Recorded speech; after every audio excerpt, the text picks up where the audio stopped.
Hello, everybody. This is Brad Swift, and I'm here with my co-host, Marla of the Eco Chapter, and this is Gaia's Call 2.0. And you may notice a few things a little different.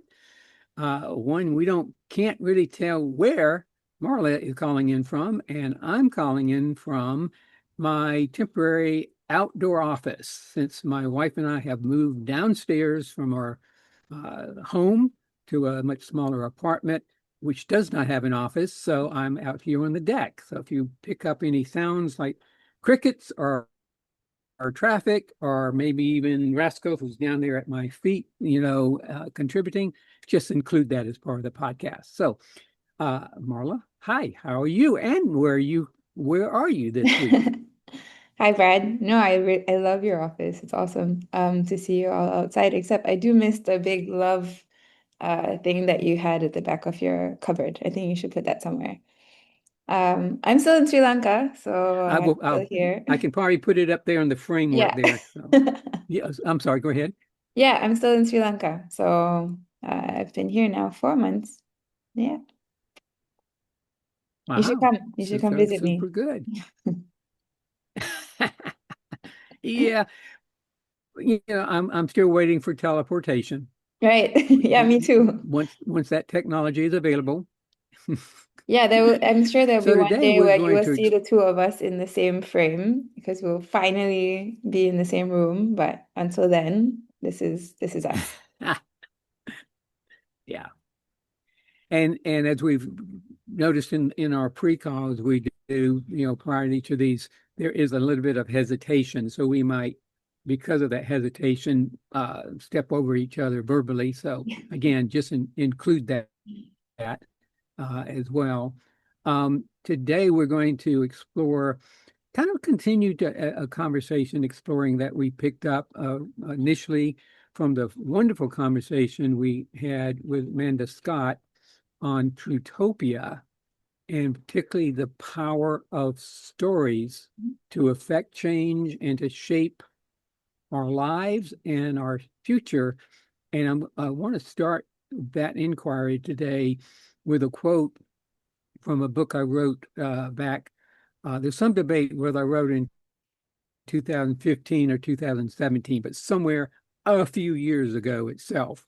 And the book itself was Life on Purpose, Six Passages to an Inspired Life, which the work that I did back in that time was through Life on Purpose Institute that my wife and I co-founded and led for 22 plus years. So the quote is about the sea of meaning in which we live. So we want you kind of to map this quote on to this whole notion and kind of taking the case or exploring with us that we live in stories. So here's a quote. There is an old saying that goes something like this: man is to himself as water is to a fish. I'd like to paraphrase and expand that statement just a bit and ask you to consider this. People are born into and live in a sea of meaning, which has as much impact on our lives as water does on the life of a fish, and is just as transparent and outside our awareness most of the time. Mm. And so part of what we're inviting you to today, Marla and I, as we explore this, and inviting you to kind of step outside the sea of meaning and become more aware of that sea Mm. and try on that sea of meaning is composed of stories that shape our lives, even when we aren't aware or conscious that those stories are shaping our lives.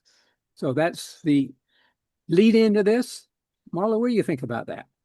Yeah, I mean it's interesting that you bring that up now because I've just been reading the book by Don Miguel Ruiz called The Four Agreements, and he starts the book saying that, we have started our lives being told stories. We didn't come into the world believing that we are female or male, or we were given a name, we were given a religion, we were given an ethnicity or a race, or so many things. And we have then agreed to these agreements that now make up our lives. We have agreed to say that, yes, I am this and I am that. I am not this and I'm not that. And those are all stories, right? None of those things are actually tangible things, and unless, I mean, most of them are really based on stories, also considering the boundaries of the countries that we live in, and the meanings that we have of the words that we use. They're all coming from stories. People have said that this is what this means, and this is what this means to me, and this is what that means to you. Is also based on the stories and the experience that come with that vocabulary, and how we agreed to take that into our lives.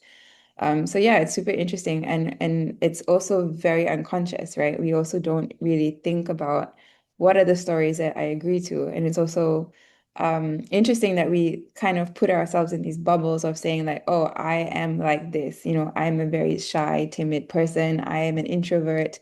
But those are agreements, those are stories that we've told ourselves, and we kind of live our life based on that. We get too scared to go outside, we spend lots of time inside. But that's a story. It's a story that we're telling ourselves, and we've decided to agree to that. So that's quite interesting. And when you said to like, how do we then take ourselves out of that as a almost like a fly on the wall and look at it and say, hey, are these stories valid? Are they still true? Have we outgrown them? Should we write new stories?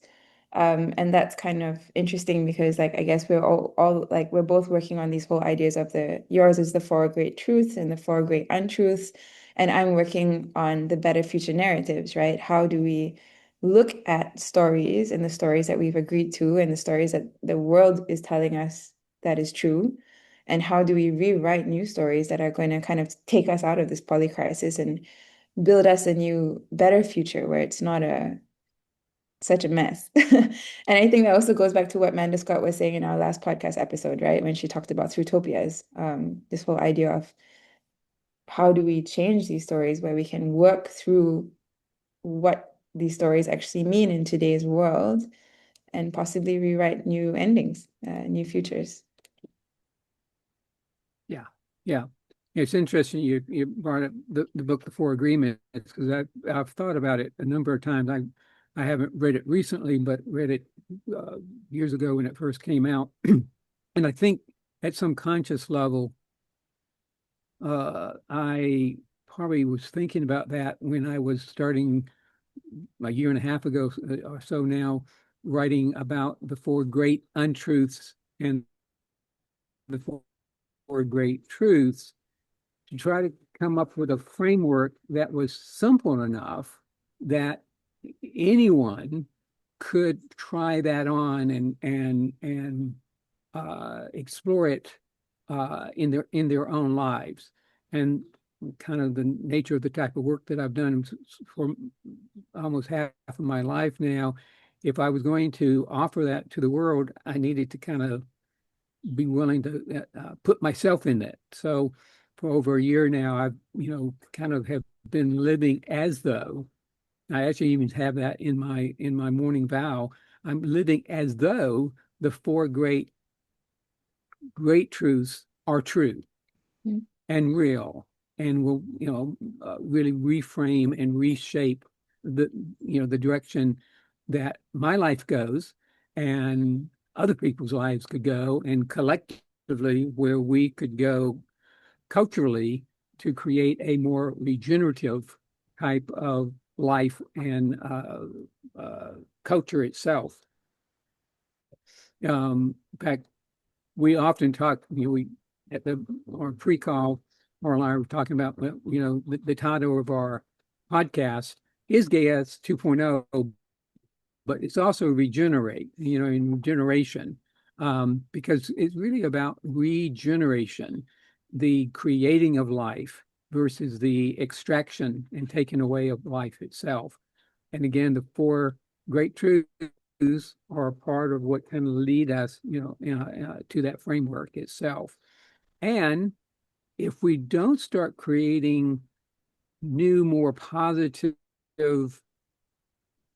narratives, what we're left with is the kind of the automatic and mechanical of what the four great untruths have led us down. And it's pretty predictable, at least from our point of view, where that will lead. So you want to say anything more about where, if we continue on the normal kind of business as usual route, where it will go and why we want to suggest that there's other directions we could take and Yeah. probably should take. Yeah, I mean, both of us have changed our lives, right? We've both changed the stories that we've believed in. I mean, we've both now live a very simple life of sufficiency, and we both work in, ways that we feel like are gonna like enhance the planet and write those better future narratives. I live pretty much out of a backpack and have moved away from what I felt was a very capitalist consumerist country and moved somewhere where I'm by the ocean every day and I'm, in the jungle whenever I want to go, and I'm making myself very close to nature and that's also regeneration from you. I mean, now your office is outside in greenery and sunshine. And so that idea of also regenerating those stories, even for us, like we are trying to, I guess, live it, and to tell people like, hey, we're not living a life of sacrifice. We're not sacrificing anything. Like, if anything, I feel so much closer to nature. I feel so much more calm and more physiologic. I feel physiologically different. And you're closer to your family, and you're living through all this like reciprocity with the community there. And so we're living like I hope by example that, this is a life of sufficiency, that we both rewrote our stories and thought, okay, what is the best for me? What is the best for the planet? What is the best for our families, for our friends, for the community? And we've rewritten our own lives to fit into that, right? Yeah. And we're not doing it perfectly. No, I don't think And there's such I a think that's the other thing. piece to kind of, yeah, exactly. In my morning vows, one of the things I say, is I'm in, I'm living this to the best of my ability. And I realize at the same time that, I will make mistakes. I will have failures. And my commitment when they have a failure like that is to learn from that and then apply what I've learned from that to the next phase itself. So whatever, again going back to kind of the whole theme of this podcast, living life perfectly is in itself a story, Right. because as Marla just pointed out, there's no such thing as perfect, No. except in the word perfect in the story. And I don't know, for anybody else who's out there who's been trying to live a perfect life, you might find that pretty disempowering, because that's, invariably because we are human beings and human beings are imperfect. We will make mistakes. We will uh, uh, maybe make a mistake almost every time you turn around. You'll seem like, and if you're out to live a perfect life, that can really freeze you up and keep you from really going for living the full life that's really available to us. Right. Yeah, they say that perfection is the enemy of the good. I think that's a quote, right? Where that we're always searching for perfection and then we don't even try to be good. We just don't do anything. And that's also a story because perfection is completely subjective, like depending on maybe who you're comparing yourself to, whether it's someone, yourself, a friend, a colleague, the new trillionaire that we have on the planet. The idea of perfection changes quite a lot. So that's another story that we can also change, right? What is perfect? Is it Yeah, sufficiency or is it complete scarcity that we're never perfect? yeah. And the term that we have battered around quite a bit on this podcast is the couple terms interchangeable, either the meta crisis or the poly crisis. And again, when we talk about that, that is a story that is an attempt to actually kind of characterize and capture the direction that we are going culturally as I don't know, as an alert, as a warning that as we continue to go this way, if we don't start to waking up both as an individual and collectively, then we're in for a fairly major, maybe the most major of recorrections that we as a species have ever faced. Mm. So again, at the same time, not to lose sight of that, the polycrisis, metacrisis is a framework of stories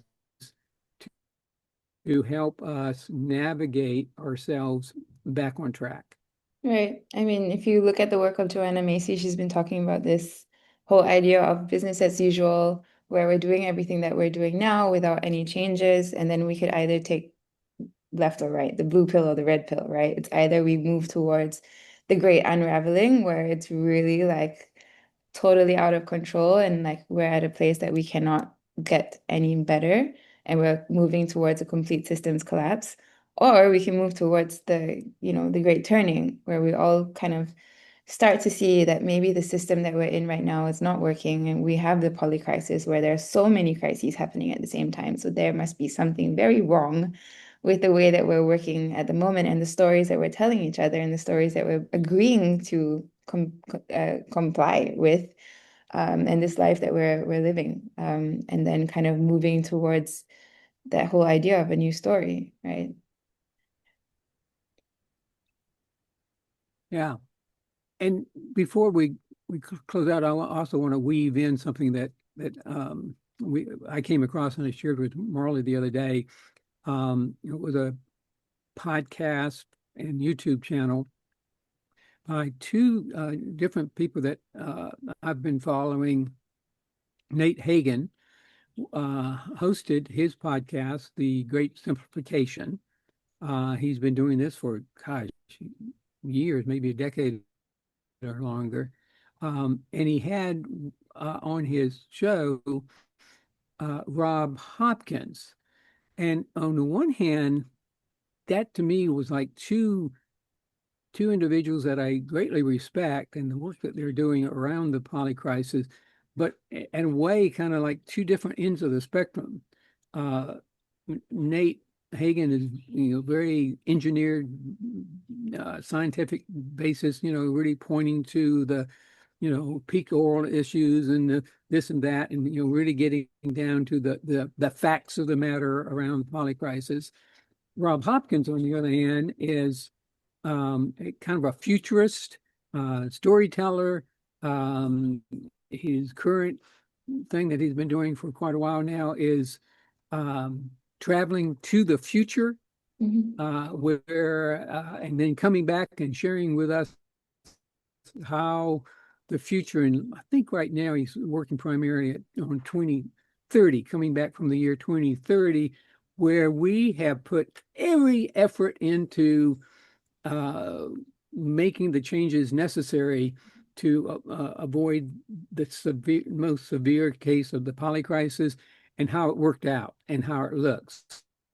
So we've got this one guy who's very imaginative and dealing with that and the through utopian work, and then we got Nate, who's very background and scientific, exploring that with him. So I just wanted to mention that, and I shared it with Marla. Maybe Marla, if there was any particular points that you'd like to underline that Yeah. kind of stuck out to you in that conversation. Yeah, I mean, Rob Hopkins was one of the people who endorsed our book, Dreams of Unwritten Futures. And that book was really based on a Spine article that I wrote called Imagine a Future. And the idea of Imagine a Future was that we didn't have to go to this post-apocalyptic, world with zombie-eating monsters and, the mess. Before we kind of started to work together and we fixed it, And so what Rob talks about, and also in our book, it's really the whole idea of imagination and creativity. And I think that's such an important conversation that these scientists and very rational, kind of strict thinking people are starting to see, that we really need to step out of that way of thinking, that fixed way of thinking, and look at creativity and imagination. And Rob Hopkins also has the book set that is from what is to what if. So literally starting to ask questions, and he does this in his transition towns. And yeah, he calls himself a time traveler, but like, why aren't we asking the what if questions, because that imagination will really start to like open that world of like, how can we find solutions and how can we work together with it? Like, we have to step out of this very strict, rigid, fixed mindset. And even the scientists and politicians are starting to ask these questions because we can see that business as usual is not working. The status quo is not working. Yeah, yeah, yeah, yeah. And one of the things that Rob Bridges emphasizes that when he steps into the future and looks, and then comes back here, he says you can find evidence already in the world of all the things that really future of a regenerative future where life is working and we're in tune and in deep relationship with the web of life. You can find evidence for that now in various pockets in various communities and cities. And then it goes through a litany of examples like that. So if you haven't come across his work yet, I would encourage you to do so. And maybe a good starting point would be that YouTube video slash podcast with Nate Higgins. And uh, I'm the production guy, so I'm going to speak something that I hope I can work out. I'll put that in the show notes or someplace where you can actually link to that, or even simpler, just go and plug in on YouTube Nate Higgins and Rob Hopkins, and I'm sure that will come right up itself. So, anything else we want to underline or explore regarding this before we close out today? Yeah, I think it's just an invitation for our listeners to really start looking at the stories that we're agreeing to, right? That what is it that you are believing in, and what is it that you think might not be serving you anymore, might not be serving, that life that you have always dreamed of, might not be serving the planet. Every time you listen to something on the news, maybe you start listening to what are the stories that we're being told. Just being more aware of the stories that are around us because we're being told stories every day, and our brain starts taking them and making their own stories, and then we extrapolate all of this, and those stories continue and continue. So I think just, yeah, for our listeners to start being aware that these are stories. Yeah, yeah. And I'll take on that as well between now and the next time we chat. So this is Brad Swift from the mountains of North Carolina, and presently Marla from. Marla from Singapore is staying in Sri Lanka at the moment. Bye. Okay, very good. All right. Take care, everybody.